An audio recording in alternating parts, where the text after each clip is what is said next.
So, Linda, what an honor to have you today. We thank you so much for being a part of our Community of Practice channel here on YouTube. And on behalf of SETSI, I want to thank you so much for all that you do and your leadership today. Thank you. All right. So, as always, we begin by acknowledging the original stewards of the various lands that we are on. We also acknowledge our ancestors. We acknowledge all those who toiled without compassion or compensation. We acknowledge all the elders and community stalwarts whose shoulders we stand on as we build, share, learn together for our collective liberation and sovereignty. So, if you can please do us the honors by introducing yourself to our listeners and viewers and tell us about your amazing work. I'm Linda Best, and 15 years ago, I was one of the founders of Farmworks Investment Cooperative, which is a community economic development investment fund. The program was set up in Nova Scotia in 1998, 99, in order to keep money invested by Nova Scotians here in Nova Scotia. And so my background is I grew up on a farm, graduated from Acadia University, worked for 50 some years in healthcare, including 10 years operating my own gastroenterology research lab in the city, publishing papers and getting to travel quite widely around the world, speaking at conferences. I moved back to the Valley due to some health issues that my mother was having, and I had to gradually give up my research. And then I started realizing, oops, when I was growing up, about 60% of the food we ate in Nova Scotia was grown, produced, processed here in the province, and that was no longer the case. So over the last 15 years, despite our best efforts, the amount of food that we're producing for ourselves here has remained somewhere between 10 and 15%. So we've lost sight of what healthy food means to each of us individually, and to our communities and our health, our economy, the environment. So we had the opportunity to, in 2011, to put together Farmworks Investment Cooperative as a means to keep some of that money here in Nova Scotia. So over these going on 15 years, we've raised just under $6 million, and we have loaned that money out to 173. We've loaned 10.8 million to 173 food producers, all the way from people who produce or grow seeds to the people who put that food on the table, and all the stages in between. That is so remarkable. My goodness. Very, very, very impactful and necessary. We thank you for that. So tell me, can you articulate your personal mission and vision for us, and what inspires you about the work that you do? I was born at the end of the Second World War. It's been a very peaceful time. I have lived in a wonderful communities in some in here in the Valley and in Halifax. I've lived through the best of times. I've had a good life, and it's time for me to give back. So I can put some of my own personal money into doing the best I can for the few people, relatively few people that I am in contact with. We seem to have lost sight over the years of what community means. when we were growing up, there were 5 of us in our family, and we were close to the corner where there were 3 stores, which, by the way, would have carried mostly local at that time. Dad being a farmer, we were connected to all the other farmers. He collected produce and took it to the city of Halifax, and I got to go with him. So I got to see the restaurants and the stores and so on and so forth. And we we always had a lot of people around my place. When I would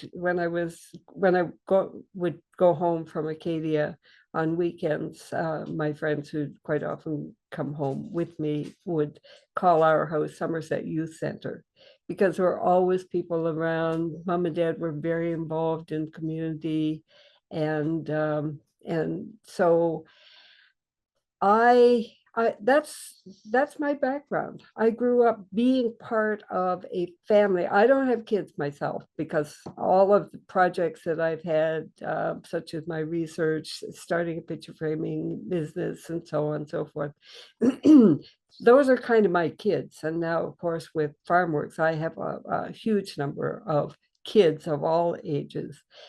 But I I really feel that it's more important than ever to reestablish um, um, communities of people, and to make sure that those communities are as diverse as they possibly can be. We need to ensure that we all understand that we're all continually made aware of the fact that we're all human beings. We all have the same needs and desires. And that starts with healthy food. And much of the healthy food, whether it's here in the Valley or in Detroit or wherever, is grown close to home.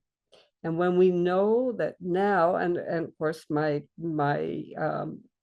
all my research time working with students and traveling and so on. And then I was on the board of the larger health department in Nova Scotia, and I realized that we're not eating the right food. And now we've reached the point where about 50% of what Canadians eat is ultra processed food. So if ever we needed an argument for getting back to the kind of food that I grew up with here in Nova Scotia, it's now. When we look at health outcomes, when we look at the distance between people, the fact that you don't nearly so often have a whole bunch of people sitting down together, whether it's in a church hall or a community center.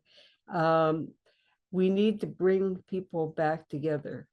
In 2009, we had a food summit here in the Valley, just not too long after I moved back here and saw what was happening with food production.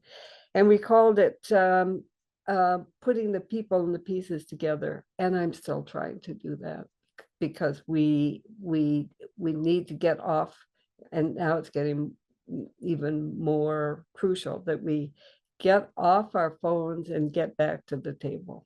Absolutely 100. Food insecurity is such an all-time high. And, sadly, like just the other day, I had a woman knock on my door asking for food, but I know that she was on some type of conscious awareness of food because she asked for nutritious food. She asked for food that, will sustain her body. You know, you don't really hear that, in the homeless community. They just want something to fill their stomach, but she wanted nourishing food. So this is such a problem. That means her past and what she's used to is nutritious food, but she fell on hard times. So how can we, really eradicate this disparity of food insecurity that is so rampant in our nation, big first world country like Canada? It still blows my mind because I live also in Africa. I live here. I go back and forth. And there's more food security there because it's the breadbasket. Any seed that you drop will grow, but here I'm thinking, wow, it's so amazing. The money is here. The opportunities are here. What is going on? So people like yourself are really championing this issue. When you look at you've probably seen that big map that shows all of these small um, food businesses that have been taken over and taken over and taken over to the point where in the center we have the 10 or 12 or 14 major corporations. And it wasn't until I started, well, first when I began to realize what was going on here in the valley, and realized that when I was growing up, farmers were valued. They were an integral part of the community. They were my dad wasn't a very good money manager, so wasn't quite as comfortable, which meant that it was actually long-term more comfortable because we didn't want to have everything. Um, but farmers were living quite comfortably, generally speaking, at that time. And it's been a downward spiral as we've imported more and more food and decreased what we've been buying locally. Here in Nova Scotia, we've had 7, 8 years where the net income of all farmers put together has not been sufficient to pay all the bills. So farmers are not doing well. So that's why we had that food summit. That's why I started an organization first called Friends of Agriculture in Nova Scotia, which still continues.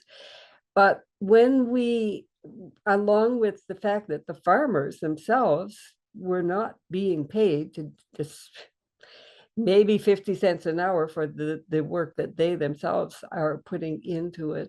I couldn't believe that here in the Annapolis Valley, we were seeing more and more people who were needing food banks. And as we, even over the 20 years that I've been living back here in the Valley after living in Halifax for 50 some years, um, the usage of food banks across Nova Scotia is creeping up the same as it is in so many other places.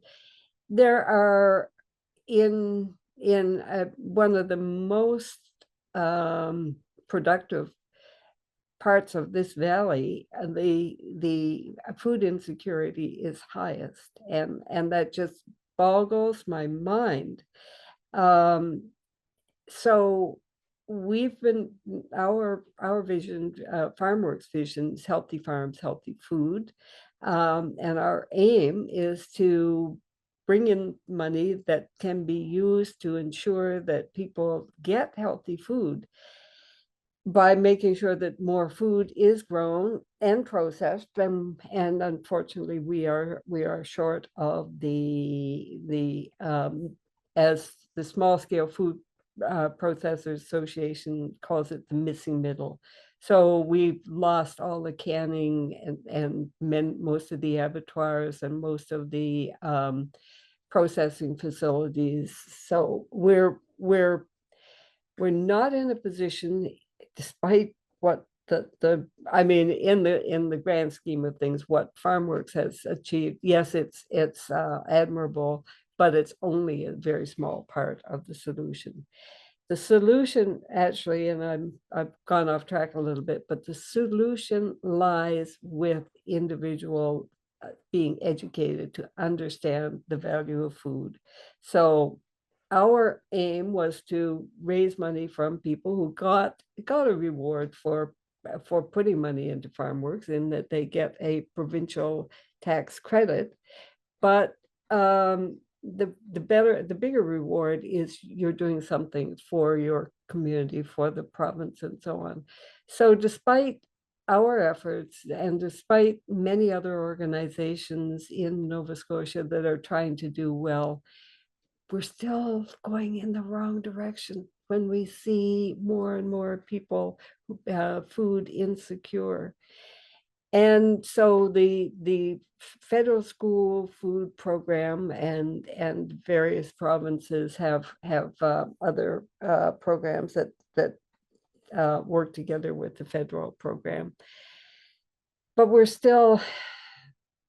it's so frustrating to think that we aren't teaching people about food.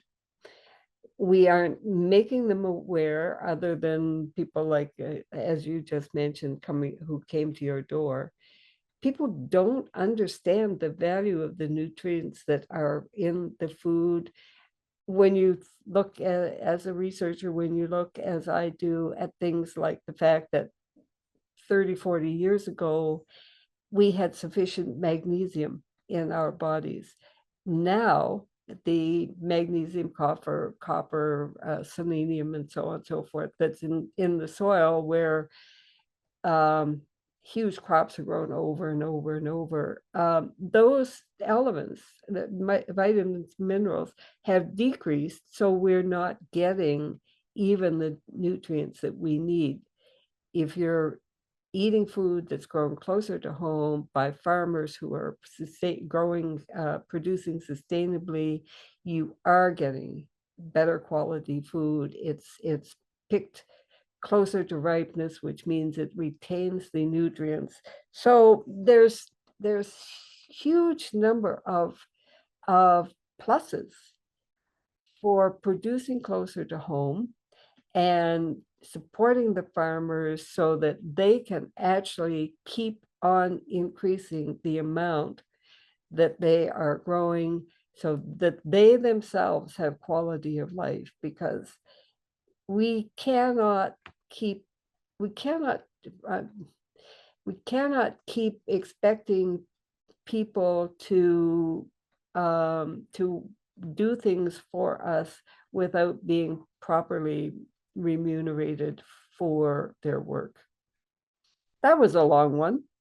Oh, but it was so true. Everything that you said, it absolutely resonates, because that's what we're dealing with. That is the now issue, and that has to be resolved. I mean, I don't see how Canada can even really, progress in that side of things where, you know, we are what we eat. That has been a model for years. So we look at the food that we have now. Is it really sustaining our lives? Is it providing us the proper nutrients, and staying close to farmers and holding farmers accountable to of the things that they use, also the type of sprays and things that they use to put into the soil. Is it destroying the soil and those things like that, and the crops and stuff? So very, very powerful. So let me ask you this: how do you feel about the future of social impact in Canada? A farmer a couple of years ago leaned right up in my face and he said, we've got to change 2 dimensions back to 3 dimensions. So that's sort of along the lines of what I said about bringing people back to the table. I guess I've indirectly addressed a couple of aspects of that, in that when we look at what's going on across the border right now with regard to the mistreatment of so many people, pray to God that we never go down that road. And I think what's happening there is solidifying for us, or augmenting our interest in being there for one another. However, I was reading an article in the paper this morning about what defines the middle class, what are the cutoffs and so on, and the cost of living. Again, we this is off the food topic to some extent, but everybody criticizes government for not doing enough with regard to the availability of housing. Guess where the money goes? The money goes to the REITs, the real estate investment trusts, to the corporate landlords in and out of REITs, to not all of that money, not all of those funds even stay here in Canada.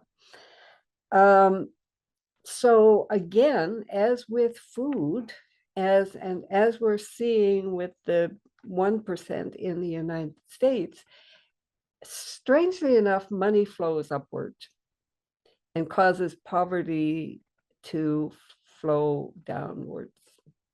That's probably not. When you look at the graphs that show that the income of the top 5% has increased, the middle class has stayed pretty much even. But in the last couple of years since COVID, actually probably has decreased a bit.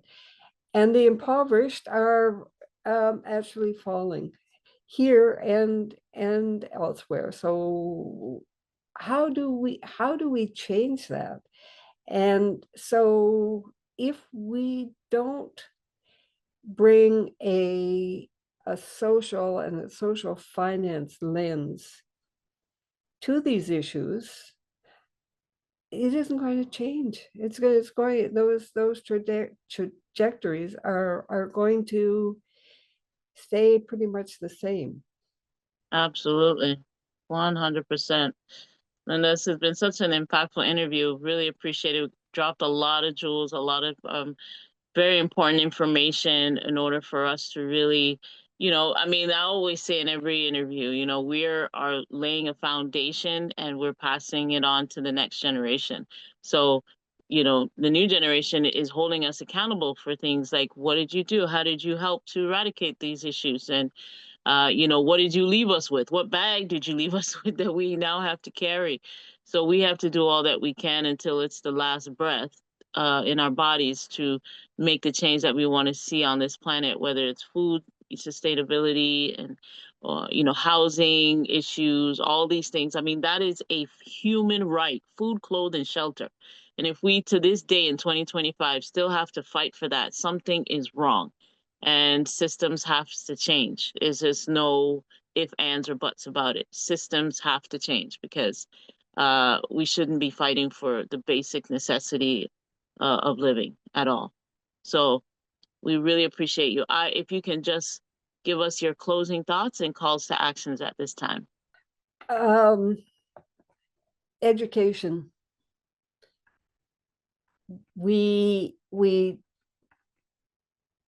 AI is not the answer for social justice. It's a tool. It is not a means of it's not a way for us to it can help us to understand the past because it's working with what's already out there. It can't it needs to be augmented by people sitting together, by doing things like this, by future planning and thinking about how we each individually can do our part and how we can connect, because my favorite word is holistic. We have to look at food, and I've said many times that if everybody had one solid healthy meal a day, we would have solved many of the issues that we have. I'm not keen on philanthropy. I am keen on cooperation. One of the pluses with Farmworks is that everybody who's got $100 can help, because with Farmworks, the minimal investment is $100. You can buy up to $30,000 worth of shares. And according to your ability, you can help to solve some of those needs by enabling Farmworks to do the due diligence with that money to support the farmers who are producing the food, and as we produce more healthy food, and any organization that's working with people to help them understand their how to prepare food. So putting putting our money literally where our mouth is helps the farmer, but it also helps to provide some resources for the farmers so that they can grow more, so that we can have a healthier population. But when you know that physicians don't get much training with regard to how to treat people with food, there's so much education that needs to be done. And we've lost, home ec when I was in high school. We not very many people get that kind of training. Many people don't have the pots, and even the pots and pans and cooking equipment to prepare food. So we need more of the missing middle. We need businesses that will help to prepare food so that it's easier for working people to get on the table, and we're missing that. So filling in as many of those gaps, whether it's through an organization like Farmworks or teach classes that should be given in by food banks and other organizations, doing everything in our power to make sure that people are healthy so that they can learn better. Kids learn much more effectively when on a full tummy. It's bringing all of those pieces together, and education education awareness is absolutely crucial. 100%, 100%. If there's an African saying, if you want to go fast, go alone. If you want to go far, let's go together. And that's so key.